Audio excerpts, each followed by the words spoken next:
they come to you and say, right, it's a fun, flashy striker versus striker matchup, you're probably like, okay, I'm down with that. But when they say it's at a different weight class, is there any hesitation, or do you think, no, I'm looking forward to side quest, we can have fun with this one? No, to be fair, it was me that called it out in the first place. So when I called it out, I wasn't asking him to move. I was saying, because I was doing the jiu-jitsu competition, Polaris, at the time, I was like, I'm at your weight now, so we can do it. So I knew I was going to be doing it at that weight if it was to happen.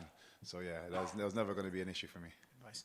How is the weight feeling? Obviously, fight week, usually at this point you're probably cutting weight. How does it feel to be walking around right now knowing you can fight at this sort of weight? Keep forgetting I'm fighting, because it's just, yeah, that's usually the big stress this week. I kind of enjoy the media stuff, but the stressful part is just you physically feel drained, but not at all. Obviously, I still have to do a cut, but it's just not in the same stress levels at all. Do you feel like there's a chance you could perform so well on Saturday that this might be the new home, or you think, no, 170 is that's my best rate? No, even if I could perform exceptionally, I've just got things that I want to get done at welterweight. So that's more just a personal thing. Maybe I come back, or maybe there's another exciting fight for me to have. So then, I might see me bounce around. But the goal is the welterweight strap. So the focus is going to be there.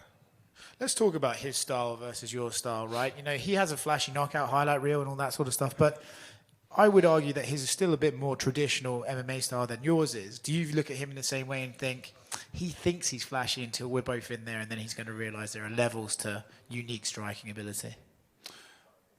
Yeah, I guess he's definitely a lot more flashy than your conventional in MMA, but yeah, I do take it to the extreme, and it's a very weird style. His style is a bit more closer to the striking you would see anyway, which is why I kind of said to myself that would be a good fight and why I wanted to call it out. Because yeah, I've got such belief in my style, and I know it frustrates a lot of people, regardless of how talented they are in that area. So yeah, I definitely favor myself. So you talk about frustrating them, right? I think a lot of guys go in there and go, this guy's it's not going to work on me. And then they get in there, and after the first round, they're a little confused. And then inevitably a takedown comes, right? Are you anticipating that eventually he's going to shoot for the takedown that he says he will never shoot for? You know what, with him, I always say I think I can make any striker a wrestler, given enough time in front of them. But I do believe he's going to be stubborn enough to believe in himself. So even when it's going wrong, still be like, no, this has worked for me for my career, and dig deeper, trying to strike. So we'll see. Both flashy guys. Open workout later today. Is there a little bit inside you that you're like, I've got to really bring the show to make sure mine's better than his? Or you're just like, nah, I'm getting out there, getting food and going home? It's my first one doing it. And to be fair, I thought it was going to be a press conference again. And I was like, I know it's going to be an open workout. And it's just cool to be a part of and kind of tick the bar. I forgot that these things even happen. So I didn't really think of it that I'm just going to have fun up there, just enjoy myself, enjoy the moment for myself.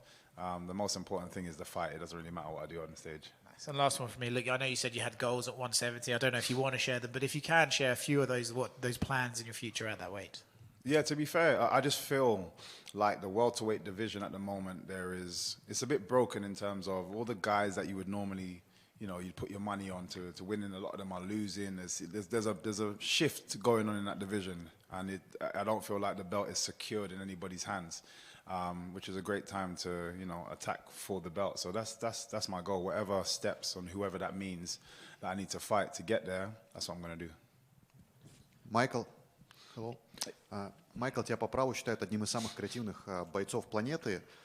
Но вот Шара Буллет, его называют таким же. Как ты оценишь его прошлый двойной бэкфист? Как тебе этот нокаут? You're well-deservedly called one of the most creative strikers in the world. But for Shara, similarly, he's called that as well. And the last fight, the way he finished against Petrosian with a double spinning back fist, how would you rate that? Oh, that was a 10 out of 10. The thing is, I always say this before anything, I'm a fan first. No matter what it is, like, even though I'm in the sport, even though I'm a competitor and competing at a high level, I'm a fan first. And I'll never knock anybody if I see something exceptional. That was an exceptional strike. Also, when you look at his fighting ability and his fighting videos from prior, even in the kickboxing, it's something that he does. It wasn't by luck, it wasn't by chance. He's very talented in that area. He's planned those things. And even for the same with me, a a lot of the skillful, crazy, creative things are practice. It's not just, it looks like it's a spur of the moment thing, but a lot of it is practiced. So it shows you how exceptional he is as a striker. Да, 10 из 10 точно, но я не против сказать, что он отличный боец, что он очень фееричный боец, очень интересный. Дело в том, что оно выглядело, может быть, как будто бы он просто вытянул это из откуда-то непонятно откуда, но по-настоящему, если посмотреть за ним, если посмотреть видео, которое он раньше выставлял, он это тренировал, он знает этот прием, он ждал его, он готовил его. Точно так же, как и со мной. Очень часто говорят, что как бы я вроде бы посередине матча что-то выдумываю, оно выглядит, как будто бы оно ниоткуда. Но по-настоящему вся такая техника, все такие приемы, они долго-долго нарабатываются. Поэтому, да, по нему было видно, что он это заготовил, и это сработало. Учитывая ваши бойцовские стили, о которых мы только что поговорили, можно ли с уверенностью сказать, что бой точно не дойдет до судейского решения? If you take both of your flashy styles in consideration, the styles we just talked about, can we think that this fight is definitely not going to distance? That's the plan. I think it would be the same thing for him. Neither. I think every competitor, even if they were a jiu-jitsu guy or a wrestler, their highlights are always going to be that big knockout, you know. So for strikers, that is definitely the number one game plan. Yeah, 100% we're going to try and kill each other. 100% в этом и есть весь геймплан, чтобы оно не продлилось. Но на какого бойца бы ты ни посмотрел, все равно у них, даже если это боец джиу-джитсу, видно только по хайлайтам, видно только то, что они сделали, как они финишировали кого-то. Поэтому для нас, абсолютно для страйкеров, обязательно план закончить бой фееричным, хорошим нокаутом досрочно. Твое последнее поражение было от Иана Мачадо Гэри. Сейчас он проиграл Шавкату Рахмонову. Как тебе их бой и как ты думаешь о перспективах Шавката, потому что бой был претендентским? The last loss for you was Ian Gary, and now he lost to Shavkat Rakhmonov. Now, what do you think about that fight? The way they had their fight was competitive. Shavkat didn't look at his best at all. Ian Gary, I feel like could have performed better. I think both of them underperformed. But maybe, and my guess potentially is because they've trained together before, they're familiar with each other, they knew where each other is most dangerous, so it made them extra cautious in the fight. It was still a good, entertaining fight to watch, but technically I think both of them made a lot of mistakes and could have done a little bit more to really, you know, solidify their win a bit more clearly. But it's still a good fight. Это был нормальный бой, но, честно сказать, понятно было видно, что Шавкат очень аккуратничал, Иан Гэри тоже не выступал так, как он обычно выступает. Наверное, потому что они раньше до этого тренировались вместе и знают друг друга сильные стороны, поэтому оба слегка аккуратничали. Было понятно, что, может быть, кто-то из них, если бы поднажал, то выступил бы лучше. Но, в принципе, достаточно интересный бой был, было приятно за ним следить, но понятно было, что они оба как-то чуть-чуть сторонились друг друга. Шавкат or Белал Мухаммад, still or and new? For me, it's going to be Belal Muhammad and still. Yeah, because even before Shavkat had beaten that contenders fight to go into to get in the belt, I was asked this question, and I just think stylistically, people underestimate Belal a lot, and his whole career, step by step, he's gotten better and better and better. I definitely believe he will show people why he's got the belt at the moment. Шавкат все еще чемпион, потому что, Белаль все еще чемпион, потому что даже до того, как у него был этот претендентский бой, перед тем, как он выиграл чемпионство, меня спрашивали этот вопрос, и я следил за его карьерой, было видно, что его техника, его усердие, так как он ведет бои, это абсолютно другой уровень, поэтому мне кажется, что это будет end still. И последнее от меня. Шарапудина Магомедова спросили о его перспективах на ближайшее время. Он сказал 2-3 боя, и я буду драться за титул. А есть ли у тебя титульные амбиции? Потому что 37 лет – это все равно для бойца ММА очень серьезный возраст, и обычно по статистике после 35 титул редко завоевывают. Shara was asked about what his plans are in the near future, and he said 2, 3, 4 fights max, and I'm going to go for the belt. For you, what is the perspective for you in the fight game? You're 37 years old. It's not often that we see people after 35 gaining a championship status. So what are your goals for now? I think very similar. The reason I wanted this fight so early in the year is so I could be competitive regularly throughout the whole year. If all goes well, inshallah, I feel like I get an early win. It means I can come back as quickly as possible. And just go again and go again. So 3 fights, maybe 2 fights. And like I said, because there's a lot of moving parts in the welterweight division, as long as you're being competitive and winning, it could be one fight and you're already you're competing, and I'm ready to be there. Похожие планы, ты знаешь, потому что я именно поэтому запросил этот бой так рано в году, потому что идея в том, что если ты остаешься здоровым, дай бог, то ты можешь сражаться как можно больше, 2-3 раза. Для меня это такие же планы, может быть 2 боя, может быть 3, ну даже если все хорошо пройдет, это иногда может быть 1 раз, потому что в моем дивизионе очень много всего двигается сейчас, и из-за этого одно хорошее выступление может тебя уже закинуть туда в титульную гонку, поэтому идея в том, что оставаться здоровым, сражаться как можно больше и с меньшим количеством боев добраться до титула. Майкл, добрый день. Сказали о том, что любого бойца, который стоит напротив вас, можете заставить бороться, если он определенное количество времени проведет против вас.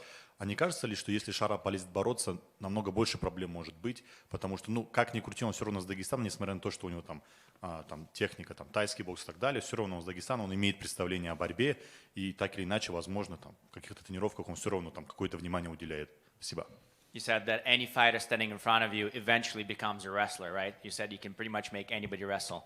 Are you cautious at all in any way that if Shara becomes a wrestler, being from Dagestan, you know, he's still got that Dagestani wrestler background, even though he's known as a striker, but he is from there, he's made in the same place where all those great wrestlers were made. So is that more problems for you, him becoming a wrestler against you? I'm only going to say no for 2 reasons. One, personally, since my journey, I feel like a lot of things has clicked for me, and it happened to me in my kickboxing career as well, where I was doing okay, I wasn't quite doing right, and then something just landed, and then I was going into flow state. It was different, and I feel like a similar thing is happening with the jiu-jitsu for me. Obviously, I focused on jiu-jitsu just before coming to this fight, so I feel confident in myself to be able to kind of perform the way I want to perform during a fight. And secondly, MMA is a very small world, a very, very small world. And I hear he doesn't really like doing jiu-jitsu and wrestling. He really enjoys and maybe neglects a little bit of his jiu-jitsu and wrestling. So I'm definitely confident if he decides to go there, it's going to be even more of a problem for him. Я скажу нет по 2 причинам. Первая причина заключается в том, что для меня в моей карьере, вообще в моем пути в боях, что-то все время как-то случалось так, что оно кликнуло. В какой-то момент оно кликнуло, и я понял, что я нахожусь в определенной среде, которая моя. И дальше я уже работаю как на автопилоте. Какие-то вещи получаются, даже не думая об этом. И то же самое произошло с джиу-джитсу. Это то, на чем я концентрировался до этого боя. И я дошел до такой позиции, где я уже не задумываюсь о том, что я делаю, оно получается автоматически. Да? То есть я себя чувствую хорошо в этом. Это во-первых. Во-вторых, сам мир ММА, он достаточно маленький, поэтому все друг друга как бы знают, все о друг друге что-то знают. И из того, что я слышал, из того, что я знаю, это то, что он не любит джиу-джитсу, он не любит борьбу. Поэтому мне кажется, что в моих навыках будет значительно больше, и ему там будет неудобно со мной. Вот, вдогонку вопрос по поводу борьбы. Вот он сам не раз говорил о том, что он не будет бороться, а наоборот считает, что, скорее всего, Шара полезет бороться. Спрашивали у Шары, Шара говорит наоборот. Как бы тут непонятная ситуация. А интересно, он готов ли поставить свой гонорар на то, что он не полезет бороться? So, again, a question about wrestling. You've been asked about that. You said you make people wrestlers. You said that Shara is going to be the first one to shoot a takedown. And if you ask Shara the same question, and he has been asked the same question, he said, oh, I make everybody a wrestler as well. And he's saying that you're going to be the first one to shoot the takedown.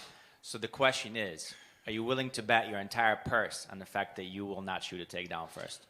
The thing is, when I said it, I wasn't talking about who was going to do it first. I was simply saying I can make him do it. I'm happy to shoot a takedown.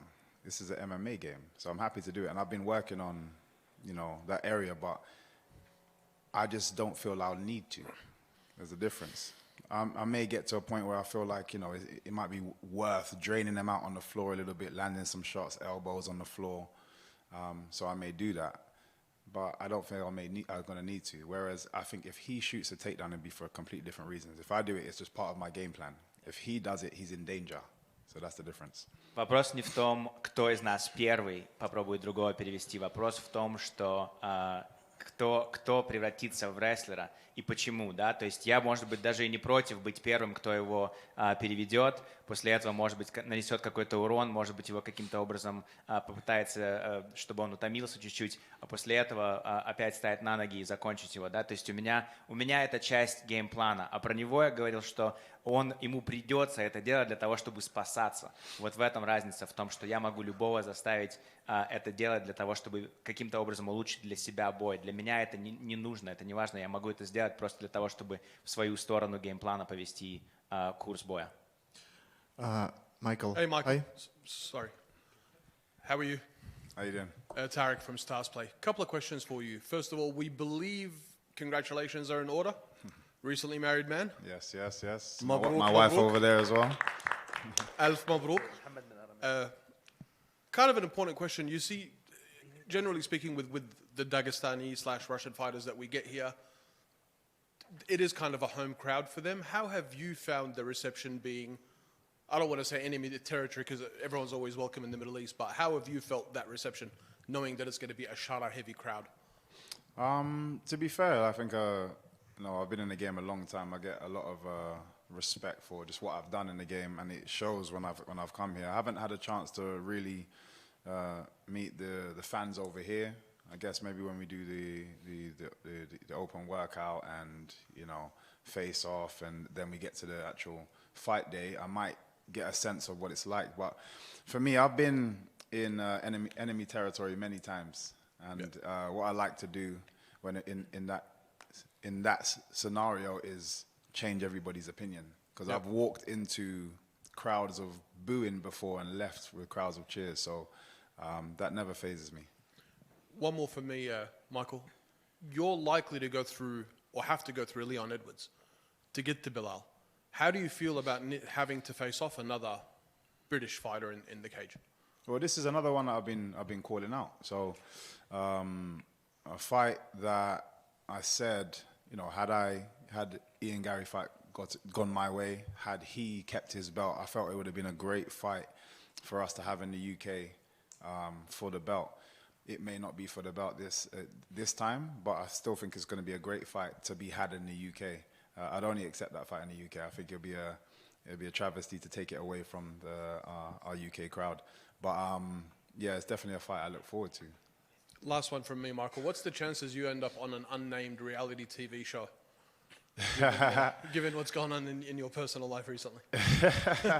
Nah, I don't think my missus will want to be exposed to all of that nonsense. So for me, it's a no. Thanks, Michael. Best of luck. Thank you. Майкл, хай. Шара Буллет известен своей техникой, аналогов которой как будто бы сложно встретить в ММА. У тебя есть, очевидно, опыт, которого нет у Шара Буллета. Вопрос такой: считаешь ли ты себя самым серьезным соперником в карьере Шары, и считаешь ли ты, что встретишься с бойцом, с техникой которого не встречался прежде? Shara Bullet is known for his very unorthodox striking, very different, something that not a lot of people have ever seen. You have a load of experience. You've seen all sorts of different strikers in front of you. Do you think that you will be the hardest striker, the hardest matchup that he's ever had in his career? And are you expecting any kind of technique from him that you've never seen before? No, I'm very, not just myself, I'd say more my team. They're scientific when it comes to analyzing opponents. And one thing my coach says, and has said to me multiple times throughout this whole camp, is you've seen him thousands of times before. He does a few flamboyant things, but it's the same thing. And then there's certain patterns to what he does as well. So there's nothing to worry about. I get why other people are wowed by it, and I understand his kind of star quality, and I appreciate that. But he's never stood in front of anything as confusing as me. Нет, ты знаешь, у меня команда, которая разбирает все просто до деталей, просто как ученые, как будто бы. И моя команда, мои тренера мне все время повторяют, что ты видел это, ты знаешь это, ты был напротив такого ударника много-много раз. Да, он делает какие-то финты, какие-то выкрутасы, иногда что-то получается, но в принципе у него есть такие как бы паттерны, да, такие вещи, которые он делает все время, повторяет, чуть-чуть отходит, опять повторяет. То есть мы это видели, мы это знаем, мы к этому готовы, и поэтому я понимаю, почему для других людей, для других бойцов это становится тем, что они никогда не видели, и для них это как будто бы вау. Но в принципе я это видел много-много раз, я это понимаю, и поэтому ничего нового не думаю, что замечу. Michael, just circling back to the Leon and Jack fight, is that something that you're really taking strong notice of, the result of that one? To be fair, it's not really about the result. Obviously, I'm going to be tuned in, and I want to be there as well. But again, as a fan, I just think it's a great fight. It's going to be a close fight. I think it's going to be a bit more of a slow-paced fight, looking at both their styles.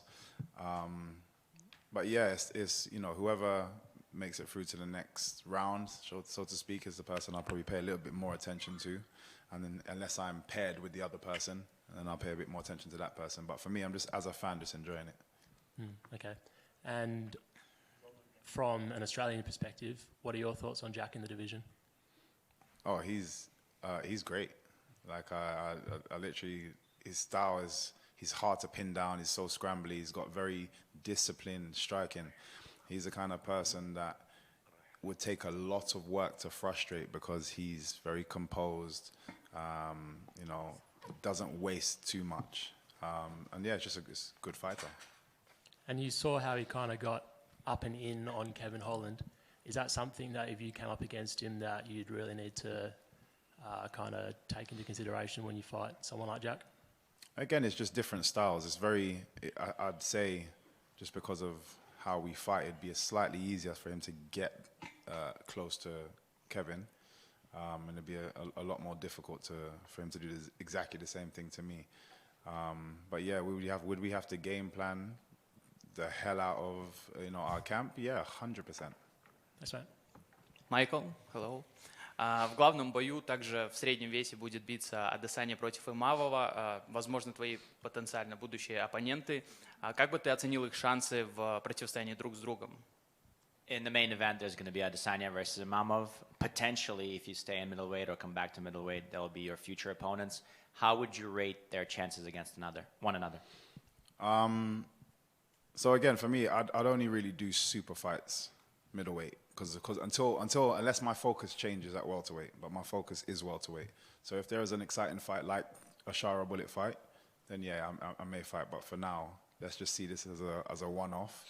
But I keep saying this about Izzy. He seems re-inspired, and it's very difficult to do once you've made it so high and then you fall. A lot of people struggle to kind of build that momentum back and build that want and fire to climb back up that ladder again.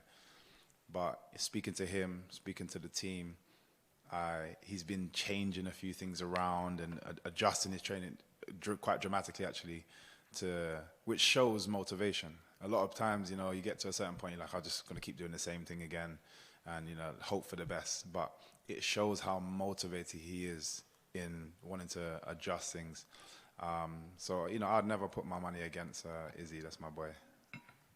Ну, во-первых, я должен сказать, что если я останусь в среднем весе, то это будут только какие-то супер бои, да, то есть я говорю, что это один раз я сюда пошел, потому что есть такой бой против Шары, и это достаточно громкий бой, громкое имя, известное, поэтому для меня это интересно, но если я буду здесь оставаться, продолжаться биться, это не будет со всеми подряд в среднем весе, это будет кто-то очень определенный. А насчет боя, о котором ты говоришь, просто если проговорить про нем как фанат, то смотри, я говорил с Изи, он мой знакомый, я с ним говорил, я говорил с его командой, и я вижу в нем новую мотивацию, я вижу, что он перезарядился, перевдохновился. Это очень сложно сделать, когда ты был на самой-самой вершине, а потом потихонечку начинаешь скатываться вниз, и опять найти вот эту мотивацию, опять найти это вдохновение, это очень сложно. Поэтому он выглядит сейчас из того, что я вижу, из тех людей, с которыми я общался в его лагере, я вижу, что он заново какие-то вещи изменил, какие-то вещи добавил. Обычно, если у тебя что-то получается долгое время, ты говоришь, я буду возвращаться к этому, это та техника, которая работает. А у него видно, что он находит новые техники, находит новые способы. Это очень сложно сделать, и поэтому я ни в коем случае не поставлю против него. Он мой приятель, я за Изи. Вот многие фанаты как раз долгое время мечтали увидеть противостояние Майкла Венома Пейджа против Адесании, но сейчас ты дерешься с Шарой Буллетом. Но если представить, то какое из этих двух противостояний ты считаешь получилось бы более ярким, если бы ты бился с Адесанией или с предстоящий бой с Шарой Буллетом? Long time the fans have been dreaming of a dream matchup for Easy versus Venom Page. So, right now we got, you fighting versus Shara. If you think about your fight with Shara versus your potential fight with Easy, what do you think would be a more exciting fight for the fans?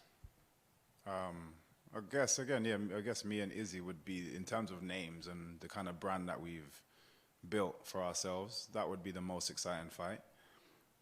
Whether that would happen, I'm going to say no. Like I said, that's my boy. It's almost like sparring or fighting a training partner. Just very unlikely to happen. Unless the UFC want to fork out a lot of money, because we are both prize fighters and it'd have to be a bit life-changing. So then if that's the case, I'm sure we can have it. But if it's dependent on how much they want it. But in general, that's not a fight I'd ever look to. Если посудить по нашим именам, по нашим карьерам, по тому количеству фанатов, которые у нас есть, то, наверное, конечно, все-таки мой бой с Адесанией был бы значительно более громким, звонким, более интересным. Но если ты спросишь меня, произойдет ли этот бой, то нет. Я тебе могу сказать, что этого боя не будет. Я уже сказал, что он мой приятель, во-первых. Во-вторых, мы настолько близки, это будет все равно, что тебе бы сказали драться против кого-то, одного из твоих спарринг-партнеров. Да, если только, конечно же, деньги свое дело делают, если нам вдруг предложат какую-то такую невероятную сумму, которая может изменить нашу жизнь, тогда посмотрим, может быть, конечно, может быть, мы согласимся на такие деньги, но это должны будет, это UFC должно этого захотеть и должно будет дать нам такую кучу денег. Если нет, то никогда в жизни я с ним биться не буду. Thank you so much. Thank you. Hey man, how are you doing? Good.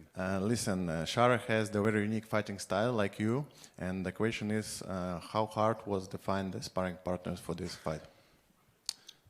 We've got, again, I'd have to say, one thing that UK has always been quite good at is kickboxing, striking. So we've got a lot of great boxers, we've got a lot of great kickboxers in the UK. So finding someone that's a bit flamboyant wasn't actually that difficult. We had quite a few people that are tough guys come to the gym to do sparring with, which was great for me. I got beaten up a lot, but that's the best time to get beaten up, so you can make the mistakes in the gym and then correct them for what's coming Saturday. So no, it wasn't too difficult to find people that could replicate the style. And because I'd say my influence on my gym has been my style. So a lot of my teammates have a bounce and light bounce to their style as well. So there's a lot of guys in the gym that naturally have a bit of flamboyance to them, which was, I guess, my gift to the gym as well, which has now come back to repay me. Shara had a conversation with Khabib Nurmagomedov, and Khabib told him that to pay serious attention to you, not to be relaxed, because you are the real deal. What was your reaction to his words? I didn't even hear about that, but yes, Khabib. It's for me, literally, it's always nice to hear people that are established. You never know who's watching. I don't know who's watching. And, as I have grown in my career, I know there's a lot of people, that have high levels, whether in and out of the cage, celebrities that show appreciation. But in the fight game, you just never know who's watching or who appreciates you. So to hear that is, again, massive respect from the legend. So, yeah, I'm happy.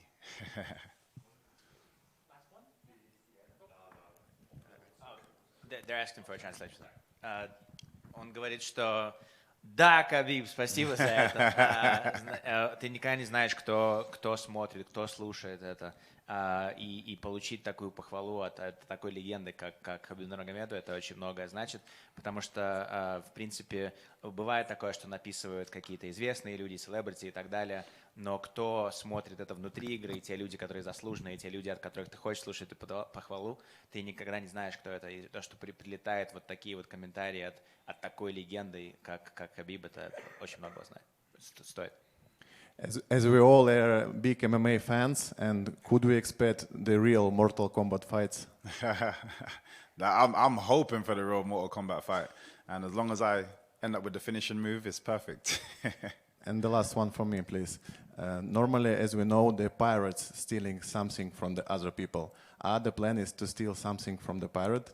Oh yeah, I'm gonna make that pirate walk the plank, 100%. Thank you so much. Hi, Michael. Hello. My question for you is that you're known for your unorthodox striking and flair for showmanship.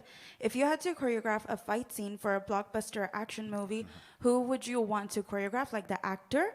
And what would be the epic finishing move? Oh, that's a good question.